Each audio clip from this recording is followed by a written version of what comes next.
after the 4 years, it is truly best in class. Today we have some wonderful speakers and attendees who've come from all over Africa and the world. We have business leaders, politicians, and I'd particularly like to welcome His Excellency the Vice President Osinbajo of Nigeria, top financiers, policymakers, artists, yes, and academics. Now, the Africa Rising story may have faded a little bit, but there are many economies in the region, from Ethiopia to the Ivory Coast, from Senegal to Tanzania, that continue to grow fast. Both South Africa and Nigeria are out of recession. There are innovative companies, growing tech hubs, and a spirit of economic integration. Independent institutions too, such as Kenya's Supreme Court and South Africa's former public prosecutor, are flexing their muscles. So today, we want to tilt the emphasis and look at things that are going right for Africa. Now, that doesn't mean we're going to put on some rosy-tinted glasses, but we do want to look forward to a robust, challenging discussion and consciously move beyond some of the negative stereotypes that we sometimes see in other media. We want, in conclusion, to look at what is working in Africa today and what might work better in future. I just have one final small request, which I'm told may be difficult to follow, but please, could you just adjust your mobile phones? Thank you. I'd now like to welcome His Excellency, the Vice President of Nigeria, to give the keynote opening speech. Mr. Vice President, the stage is yours.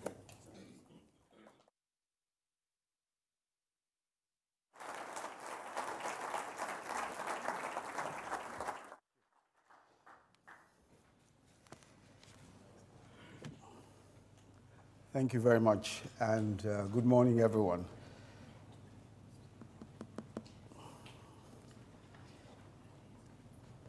Let me begin by saying that it's a very special pleasure and privilege to be here with you this morning. And I think the Financial Times deserves every commendation for providing this platform for discussing the region's investment climate with a global audience.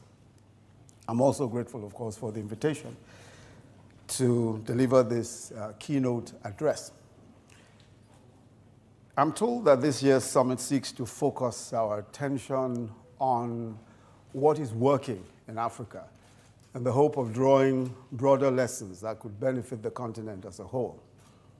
I've also been asked to speak very briefly on our ease of doing business efforts in Nigeria. Regarding the question of what makes Africa work, I'm pleased to say that searching for answers is not as exasperating as it might have been a decade ago. Today, we can demonstrate with clear examples that what makes Africa work are the ingenuity and the resilience of the people, especially its 70% youth population, leadership and good governance, allowing the private sector and markets to function, focusing on infrastructural development, and, of course, the incredible opportunities that abound. Somehow, everyone has a hunch that if you're not around when Africa truly gets going, it'll be much like the skeptics who stood on the sidelines in the 1990s, convinced that China was going nowhere. How wrong they were. Strong visionary leadership committed to good governance has proved to be critical where our economies have recorded successes. Nigeria, earning 60% less revenue than 5 years ago, last year invested about 1.3 trillion naira in infrastructure, the largest capital spend in its history, and will increase that in the 2018 budget.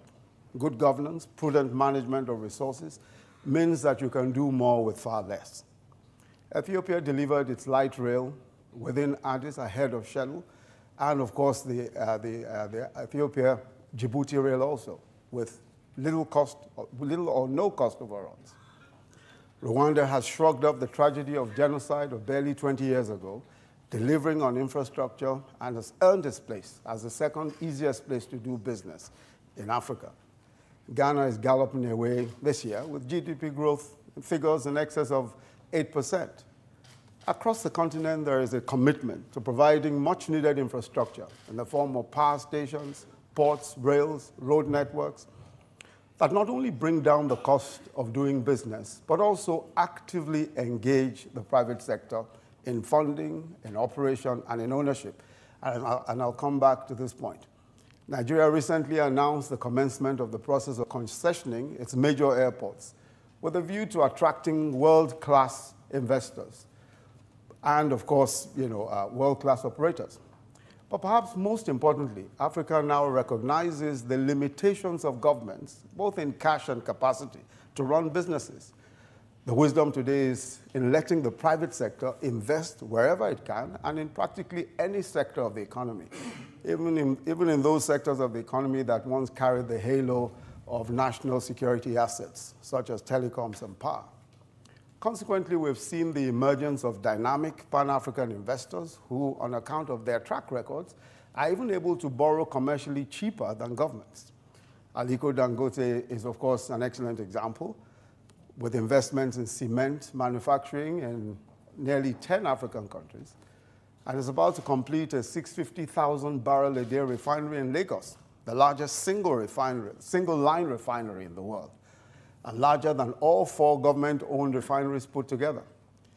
A dedicated 550-kilometer subsea pipeline passing through major gas processing hubs across the country, bringing crude to that refinery.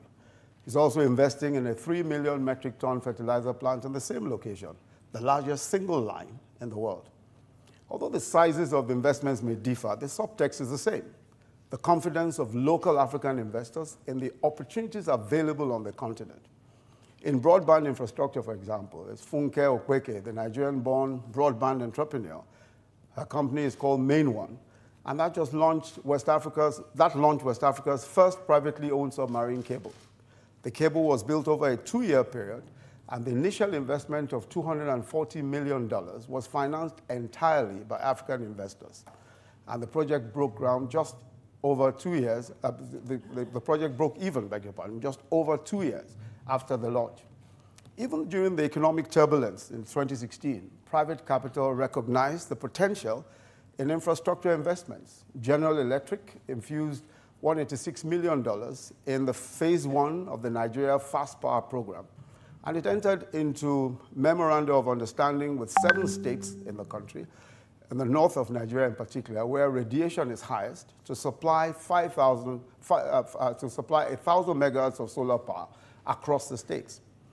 General Electric is also finalizing documentation for the concession of our Lagos to Kano narrow gauge rail line, which will focus on cargo transportation from the Apapa port, which is in Lagos, northwards, passing through several economically strategic cities to Kano. Now, this involves a total investment of $2.2 billion. And the opportunities are enormous indeed. Let me tell you another very quick story. Nigeria's 180 million people, over 50 million have no access to power. As part of our diversifying power sources to improve access to power, we started a program of providing solar power in several thousand homes in rural villages. We started in a village called Wuna village, just outside of Abuja. Wuna is an agrarian community, is not on the grid, and has no other source of power. To charge their phones, an entrepreneur with a small generator runs a service in the village. So you take your phone to his shop once a day or so, you pay a small fee for charging. Life in Wuna shuts down at about 7 p.m. until daylight. But working with a PPP model, the government-owned NDPHC, which is a government-owned power company, partnered with Azuri Technology, a private solar company, to provide a domestic solar solution. Azuri has provided the same end-to-end service in East Africa, a solar home system, including a payment system. And the system costs about 1,900 naira a month, which is about $7 a month. For the first time in its existence, the village now has running water, which is solar-powered. The school has power. The school hall is now used as a community hall in the evenings. Each home has about 4 points of light. Children can now stay up and do some studying at night. Many of Wuna's women can process their millet and yams at night. New jobs have been created: solar installer, maintenance, payment system, people who run the payment system. Only one guy has lost his job, the phone charger in Wuna. So every household can now charge their phones. The point is, the point I think is that there are millions of homes waiting for solar power, and there are opportunities for very many Azuris. The opportunities in our power sector in particular are immense, especially as we open the sector further. Nigeria's Electricity Regulatory Commission in August issued eligible customer directives, and will this month issue directives on independent metering. The eligible customer regime allows a willing seller, willing buyer arrangement in the sale of power, which effectively breaks the monopoly of DISCOs, of the distribution companies, to supply power exclusively. And so also the independent metering directive allows independent entities, aside from registered power distribution companies, to sell and install meters to customers and be paid directly as collections are made from metered customers. Now, this deepening of the privatization of the power sector is bound to create a fresh bounce in investment activity. The story of investors in agriculture in Nigeria is also worth hearing. Carlos is a Mexican farmer and proprietor of the San Carlos Farms, possibly the largest banana and pineapple farm project in Mexico. He partnered with local investors to replicate his very successful fruit and vegetable farm in Mexico, in Nigeria. The idea was to grow for export. He currently farms close to 5,000 hectares across 6 of Nigeria's 36 states. After his first harvest, he exported nothing, but turned in a decent profit. His partners asked him what the magic was. His answer was that we cannot even satisfy the local demand. Besides, according to him, it was even more lucrative to sell locally than to export. So agricultural production or manufacturing of fast-moving goods in a market the size of Nigeria and the adjoining ECOWAS market is quite frankly a no-brainer. Fahad Awad is a 29-year-old entrepreneur from Tanzania who set up a cashew processing facility in Tanzania. And this also underscores the immense opportunities in the agricultural value chain. The factory brings international standards and traceability to cashew nuts. The company's flagship processing facility is in Zanzibar and has an installed capacity of 2,500 tons per annum, and recently raised $500,000 from the Africa Enterprise Challenge Fund to establish another processing facility in Mtwara in southeastern Tanzania. But if I were a betting man, I would surely put my money on African businesses that demonstrate an awareness of how technology will be an exponential catalyst for business. All over Africa, telephony and technology are unearthing, literally, riches that were hitherto unknown. Kenya's M-Pesa has become the largest mobile telephony payment solution in the world. The story of how MTN in Nigeria became the largest mobile network in Africa in less than a decade is still the stuff of legendary investment stories. But the point to note is that those who missed that pioneer telecoms opportunity typically assumed that the Nigerian market was large but not rich enough to translate the numbers to cash. How wrong they were. Today, companies such as Flutterwave, a payment solutions company, Andela, a software development engineering company, Jobberman, an online human resource company, Konga, an online mall. These are poignant examples of how young African entrepreneurs are using technology disruptively to create profits in various business lines. And evidently, the smart money all over the world is paying attention. For example, Flutterwave saw an investment of $10 million, Konga an impressive $25 million US, the second largest amount raised by an African startup on the continent. And Andela attracted equity investment from Facebook's Mark Zuckerberg. Over the last few decades, the global perception of Africa has evolved from the hopeless continent, in quote, to the African rising rhetoric, to, quote, lions on the move. But however, However one chooses to slice this, the Africa growth story is real. Major global analysts appear at least united in the view that Africa has the highest number of economies projected to grow above 5% by 2030. Although in the last few years we've seen a number of African economies experience major economic challenges, including Nigeria, due to the crash in resource prices on the global market. And as a result, Africa's real GDP grew at an average of 3% a year between 2010 and 2015, considerably slower than the 5.4% from 2000 to 2010. And although FDIs and other capital flows to Africa have slowed and accessing global markets is tough, yet the overall picture may be misleading. When you unpack the average growth rate of the Africa region, you find a good number of outlier growth stories, such as Ghana, which I had mentioned earlier, which recorded a growth in excess of 9% year-on-year in GDP for the second quarter of 2017. I believe that's about the highest in the world. In 2016, many other African economies maintained high growth rates. For example, Ethiopia, Cote d'Ivoire grew by approximately 7%, while Kenya, Mauritius, Rwanda, and Senegal grew by about 6%, on average. The rest of Africa posted accelerating growth at an average annual rate of about 4.4% from 2010 to 2015, compared with 4.1% in 2000 to 2010. All told, despite the obvious fact that other human development indices have not advanced at pace with growth figures, and I'm sure there will be plenty of opportunity to debate that point, I think it's evident that the continent's fundamentals are genuinely strong. But permit me to speak very quickly about some of the specific efforts that we're making in Nigeria to enable the private sector thrive. Specifically, in addition to ongoing investments in production and infrastructure, some of which I've referred to, we're undertaking extensive ease of doing business reforms. To start with, we worked assiduously to improve macroeconomic conditions. After a continuous slide in growth since 2014, the trend of growth in GDP has turned around with a modest 0.5% in the second quarter of this year, while inflation, though still somewhat high, has declined from its peak of 18.7 in January 2016 to 16% today.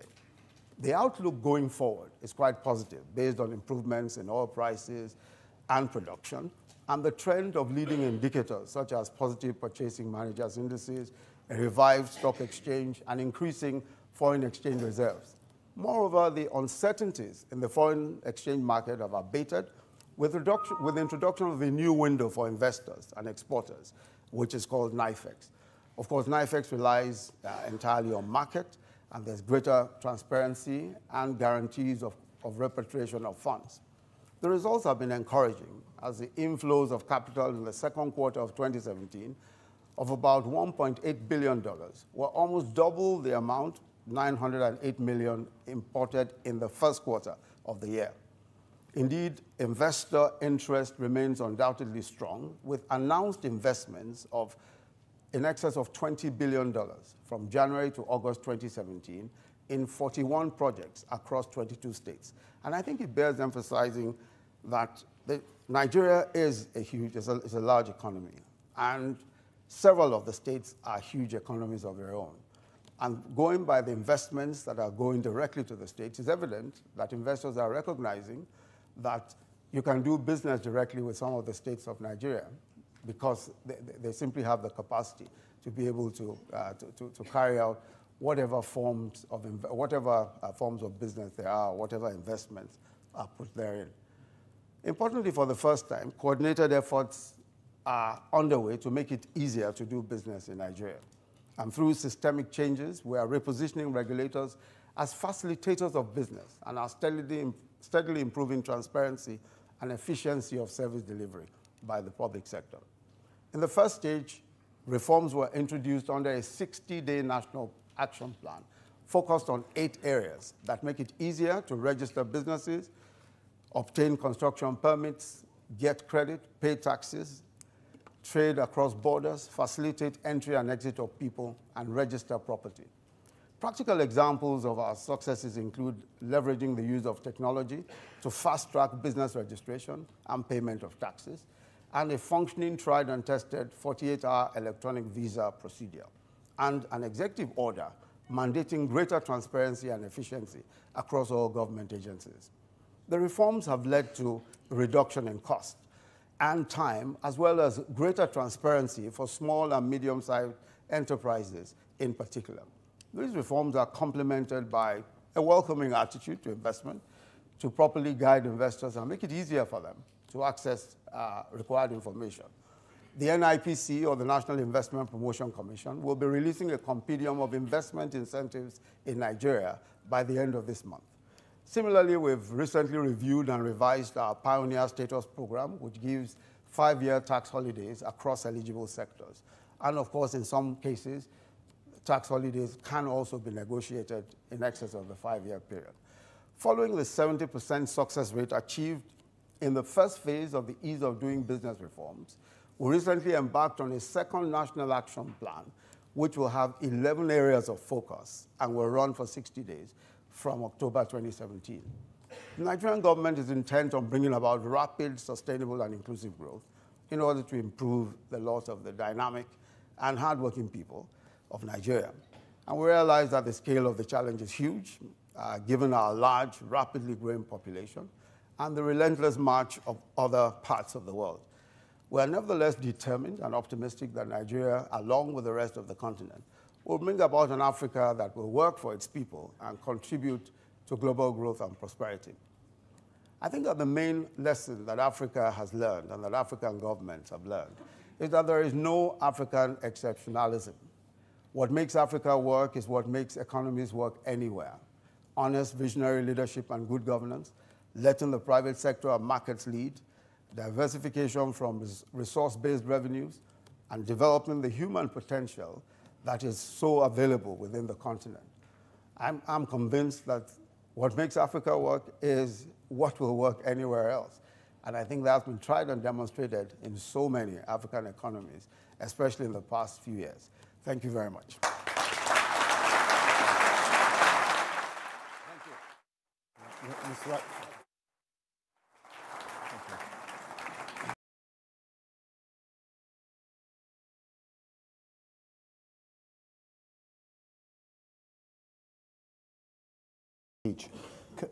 You mentioned the economic performance in Nigeria. Can you give us some sense of the recovery? Because second quarter growth was only maybe 0.5%.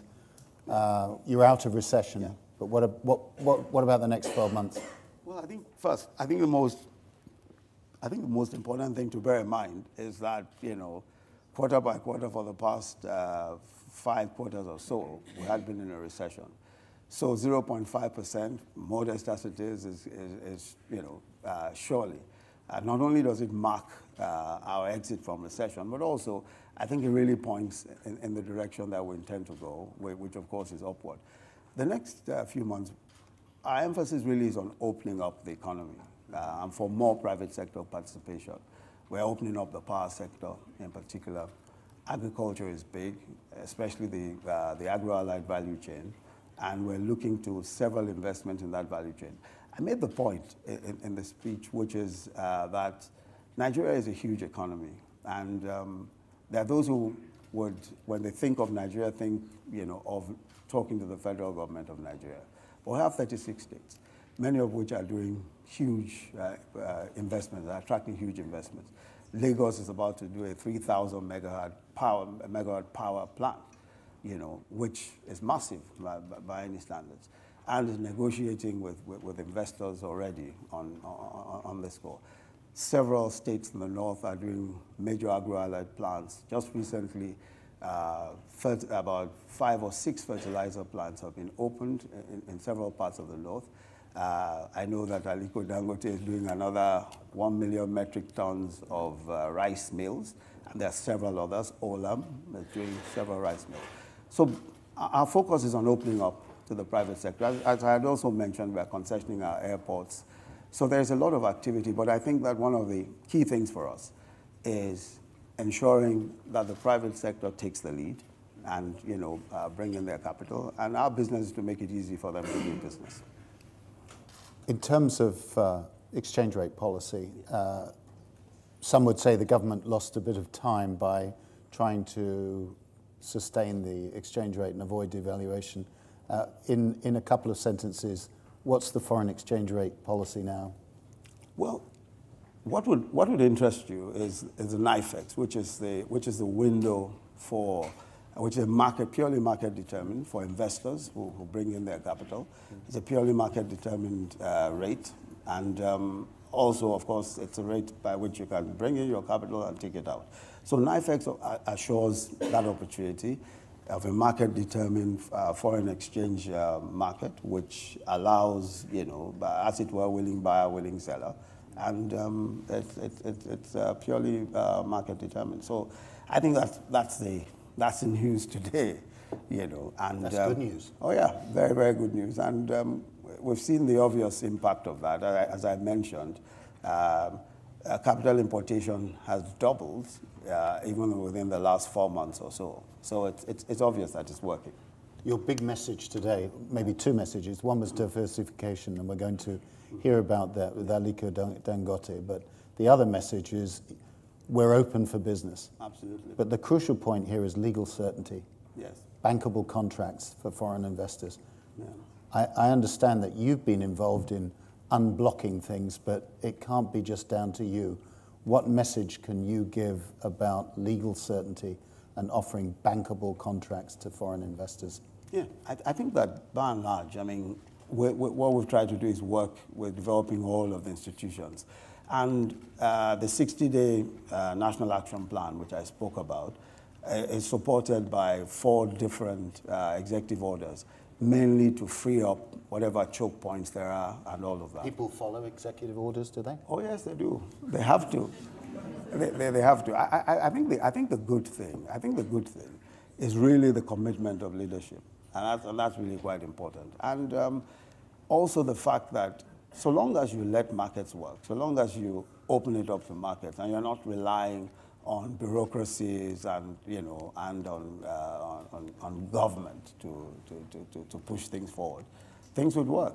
I think the magic of markets is that it disciplines everyone. And once you free things up and you allow the private sector to take a commanding lead, and we have a very interesting relationship now, our industrial council, where we're partnering, where government officials are actually partnering with private sector officials in every sector, looking at the sectors, looking at what is wrong with the sectors, and making the changes right there and then. Yes. The other message, or the key word, is security. Yes. Now, let's turn to the Delta. You were involved in helping to contain that, yes, if necessary, paying the rebels, or whatever you want to call them, in the Delta to stop attacking or siphoning off oil in the Delta area.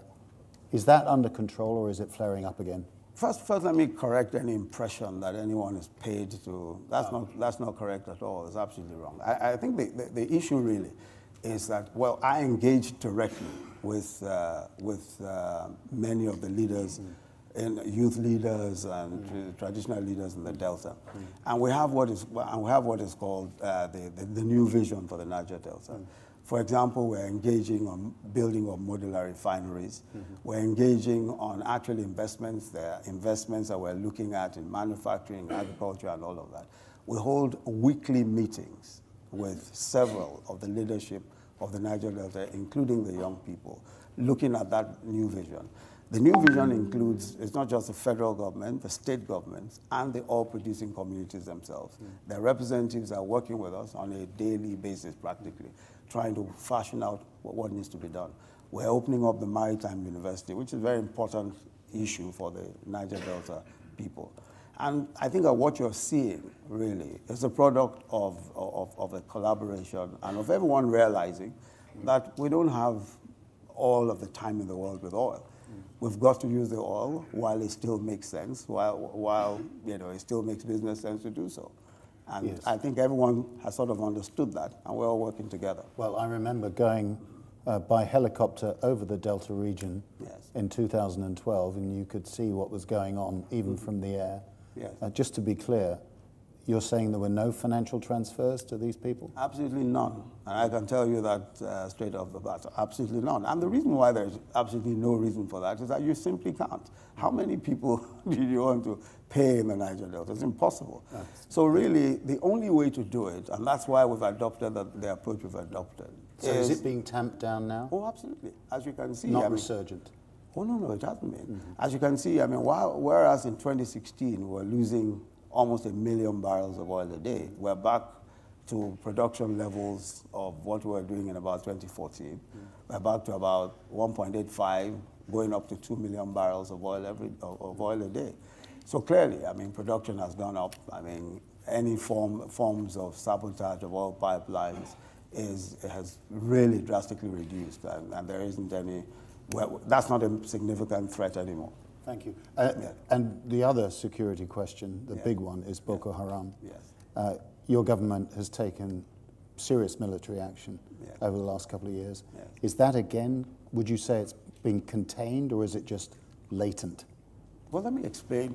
See, the insurgency, as you know, I mean, as of early 2015, you know, Boko Haram was in seven local governments in Nigeria, 7 local governments in the northeast. Now, that meant, of course, that they actually occupied territory. Today, they don't occupy any territory whatsoever. But you still have bands, you know, occasional bands of insurgents attacking villages here and there. And of course, you hear of the occasional suicide bomber and all of those things. Now, just to understand this, I mean, the northeast region that we're talking about is about the whole of the United Kingdom, plus Denmark or Switzerland, depending on which you want to choose. So, take Switzerland. Take Switzerland, okay. So really what you're dealing with here is vast territory. So I mean, when you hear of some band of people attacking somewhere, that doesn't threaten the Northeast. I mean, it's the same sort of thing that you'll find with terrorists anywhere. But I think that the main threat of insurgency, or the main threat of the terrorists, which is taking territory, as ISIL was taking territory here and there, has been effectively contained. And the Boko Haram is not a military force of any kind anymore. Could I just ask you, there was a terrible story of the girls who were abducted. Have they all returned to their families now? No. We have those that have returned in excess of about 120 now. There are about 200 girls that were abducted. But we're working every day on this issue and trying to ensure that we're able to get all of the girls back and bring back all of the girls. It's been very tough and traumatic, as you can imagine, especially for the parents of the girls, and you know, even for the Nigerian people and communities as a whole. But we're working every day. We're working every day, and we're optimistic that we'll get the girls back. Thank you. Now, there is a delicate question. We have the same problem, by the way, in our country, where people are already talking about the next election. You have one in 2019. Yes. Are you considering standing? By that you mean, am I, as Yemi Osinbajo considering that? That's not for me. None of that is on the cards. I'm absolutely focused on trying to get this done. By the way, as you know, you sound like Boris Johnson. By the way, I had the very special pleasure of meeting with Boris Johnson in Lagos, and he never told me he was running for office. Same old Boris.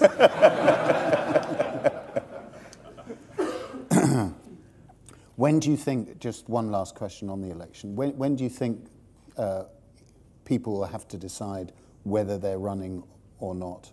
Is it in the next 6 months? Frankly, I am not. I really haven't given that a thought at all. And that's the honest truth. No politics or politicizing that. I haven't really thought about it. But as you know the way it is with politicians and people. They would, as it were, just make up their minds as they go along. I don't think there's any set date for people deciding whether they will run or they won't run. Except, of course, once the party primaries begin to take place, then, of course, people would have to show what their intentions were and all of that. But I mean, I wake up every day thinking of, hey, look, how are we going to make this work? How is this economy going to work? We have huge issues to deal with. And we have a 4-year term. I want to make sure that we complete that 4-year term as well as we can. And the challenges are many. The people want to see solutions. And that's what we've been elected to do and we're paid to do. So I just want to make sure that that's done. Mr. Vice President, thank you so much for agreeing to come to London.